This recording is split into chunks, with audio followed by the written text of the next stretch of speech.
அது போக நமது பண்ணையில் கடினமாக உழைத்துக் கொண்டிருக்கும் அன்பு பச்சை கிளியை பத்திரமாக பார்த்துக் கொள்ளவும். ஏனென்றால் அவன் என் கண்ணுக்குள்ளே திரிகிறான்.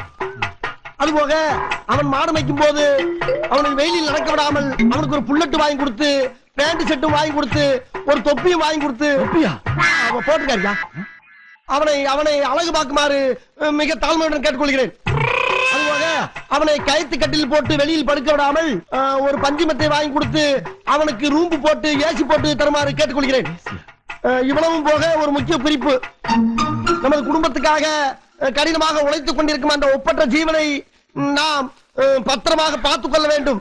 அப்பொழுதுதான் நாம் எல்லோரும் பத்திரமாக இருக்க முடியும். மொத்தமா 4 வருடம் இருக்கு. 4 வருடம் ஆனா கூட்டத்தில் எழுதியிருக்காரு அவரு. கூட்டெழுத்தா? அதுடா கூட்டெழுத்து.